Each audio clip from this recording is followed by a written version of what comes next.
সাহস নিয়ে দাঁড়িয়েছ তাই মুক্ত হয়েছে জমিন সাহস করে দাঁড়ালে আর একবার কায়েম হয়ে যাবে দিন সাহস নিয়ে দাঁড়িয়েছ তাই মুক্ত হয়েছে জমিন সাহস করে দাঁড়ালে আর একবার কায়েম হয়ে যাবে দিন নয় নয় নয় আর কোনো ভয় আনতে হবে দিনের বিজয় নয় নয় নয় আর কোনো ভয় আনতে হবে দিনের বিজয় দিনের বিজয় যারা ভেবেছিল ছাড়বে না আর ক্ষমতার ওই মাসনদ দেখেছে তারা রবের পাকড়াও কি করে করে নাস্তানাবুদ যারা ভেবেছিল ছাড়বে না আর ক্ষমতার ওই মাসনদ দেখেছে তারা রবের পাকড়াও কি করে করে নাস্তানাবুদ তাই নয় নয় নয় আর কোনো ভয় আনতে হবে দিনের বিজয় দিনের বিজয় মানুষের সাথে যারা করেছে দুশ্মনী করেছে বাড়াবাড়ি দেশের বুকে তাদের হয়নি তো জায়গা যেতে হলো মামার বাড়ি মানুষের সাথে যারা করেছে দুশ্মনী করেছে বাড়াবাড়ি দেশের বুকে তাদের হয়নি তো জায়গা যেতে হলো মামার বাড়ি তাই নয় নয় নয় আর কোনো ভয় আনতে হবে দিনের বিজয় দিনের বিজয় কাবা রক্ষাই যেই মহারব পাঠিয়েছিলেন বাবিল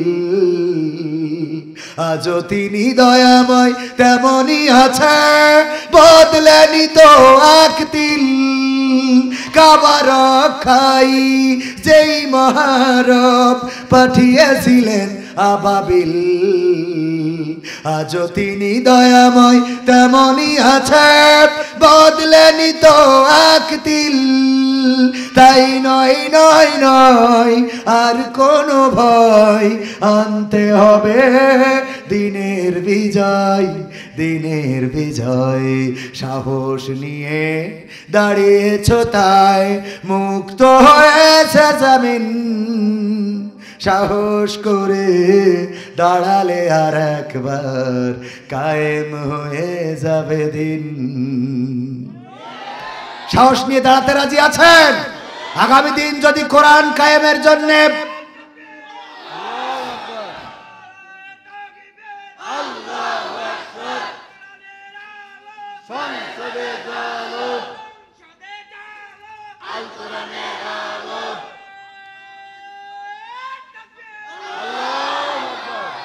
আল্লাহর জন্য নিবেদিত প্রাণ হতে হবে আমরা যখন বলি ইন্না সালাতি ওয়া নুসুকি ওয়া মাহইয়ায়া ওয়া মামাতি লিল্লাহি রাব্বিল আলামিন আমরা কি বললাম হে রব নিশ্চয় আমাদের সালাত আমাদের কুরবানি আমাদের জীবন আমাদের মরণ সব তোমার জন্য বিশ্ব প্রতিপালক আল্লাহর জন্য যদি তাই এটা যদি আমরা বলি এটা যদি মেনে নিই আমাদের কুরবানি হবে কার জন্য সেই কুরবানি কি শুধু গরু ছাগল কুরবানি শুধু গরু ছাগল কুরবানি আমার জীবনের সময় আমার জীবনের অংশ আমার সন্তান আল্লাহর নামে আমরা যে কুরবানি করি প্রথম কুরবানিটা এসেছে কার কুরবানির মধ্য দিয়ে ইসমাইলের সন্তান আল্লাহর নবী ইব্রাহিম আলাইহিস সালাম বললেন ইয়া বুনাইয়া ইন্নী আরা ফিল মানামি আন্নী আযবাহুকা ফানজুর মাযা তারা ওগো আমার সন্তান আমি স্বপ্নে দেখেছি আমি তোমাকে জবাই করে দিচ্ছি সন্তান বলল আর কিছু দেখো না বলেছে এই কথা ওগো আব্বা স্বপ্ন দেখার আর কিছু খুঁজে পান নাই আমারে জবাই করা লাগবে পাইছেন কি বলেছে এই কথা না এই কথা বলে নাই বরং কি বললো, ইয়া আবাতি ফাআল মা তু'মারু সাতাজিদুনি ইনশাআল্লাহু মিনাস সাবিরিন। আমার আল্লাহর নবী ইব্রাহিম বললেন, ওগো আব্বা, আপনি শুনে নেন, আপনি যেটা স্বপ্নে দেখেছেন সেইটাই করেন। আপনি আমাকে ধৈর্যশীলদের মাঝে পাবেন। আল্লাহু আকবার। আপনি আমাকে ধৈর্যশীলদের মাঝে পাবেন। কেমন ধৈর্য, কেমন আল্লাহর প্রতি বিশ্বাস, কেমন অনড় অটল থাকা লাগে। ওই যে ইব্রাহিমের কথা বলছিলাম, মনে আছে না নাই? জাহান্নাম বানালো, আগুন বানালো, আগুনে ক্যালিফোর্নিয়া ধূলিসাৎ করে দিয়েছে। সাজানো গুছানো শহর মুহূর্তেই দাও দাও করে জ্বলেছে। ওগো আমার ভাইয়েরা, এখনো যারা আল্লাহকে চেনে নাই, এখনো যারা আল্লাহকে জানে নাই, এই আগুন দেখলেও তো হেদায়েত হইতে পারে না।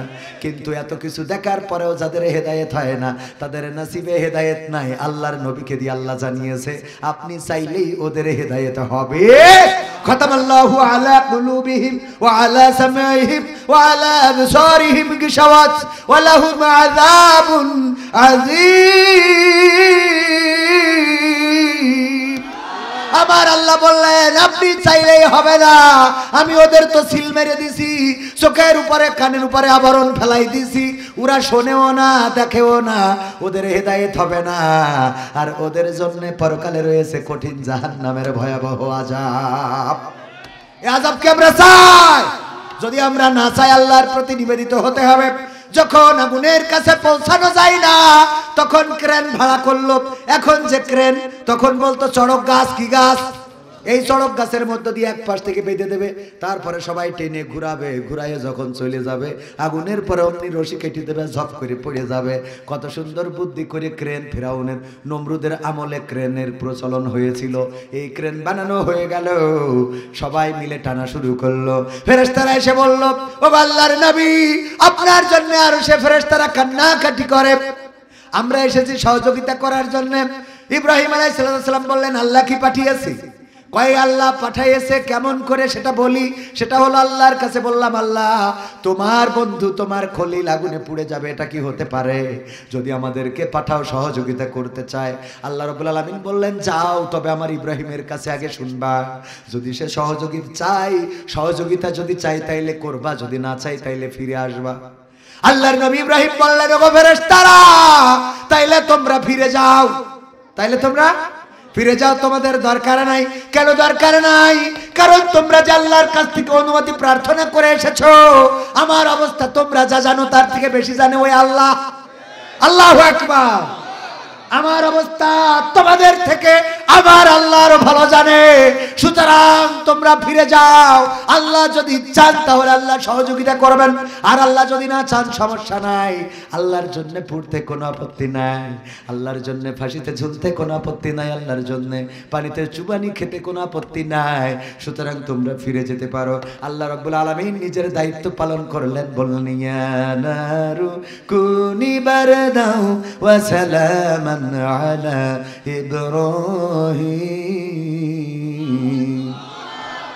আমার আল্লাহ বলেন, ওগো আগুন, তুমি শুধু ঠান্ডা হইলে হবে না, তুমি শুধু ঠান্ডা হয়ে যাবা তা হবে না।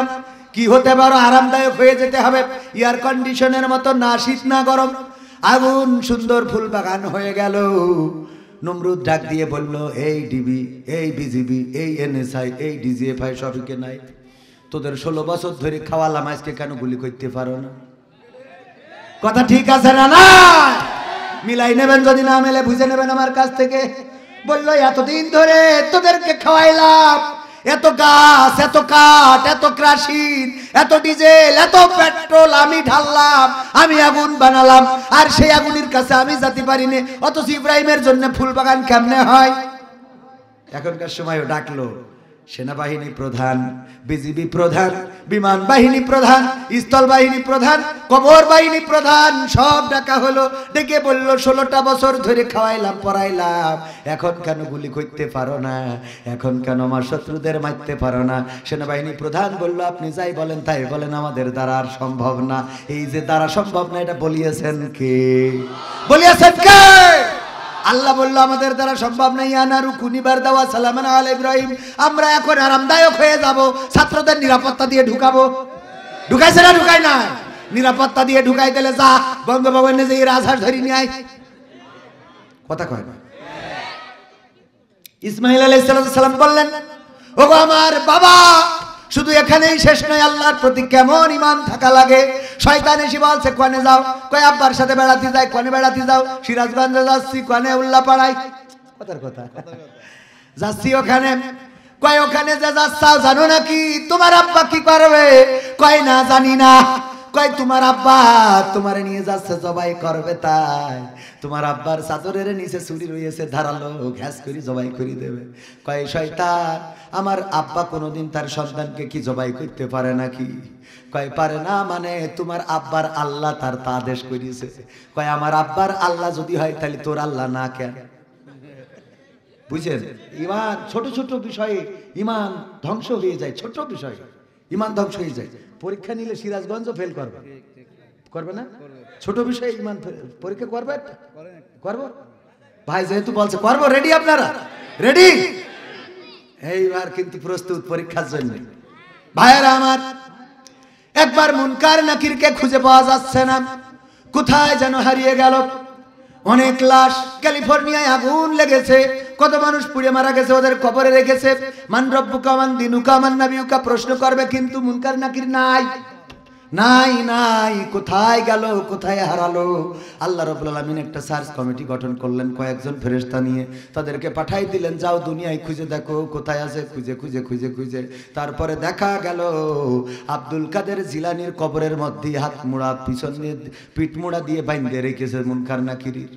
বেঁধে রাখার পরে ফেরেশতারা যে আল্লাহর কাছে রিপোর্ট করলো, আল্লাহ তোমার মুনকার নাকির খুঁজে পাইছি। কোনে? দুনিয়ায় ওই যে আব্দুল কাদের জিলানী রাহিমাহুল্লাহ তার কবরের মধ্যে পিছনে হাত দিয়ে কায়দা করে শক্ত করে বেঁধে রেখেছে।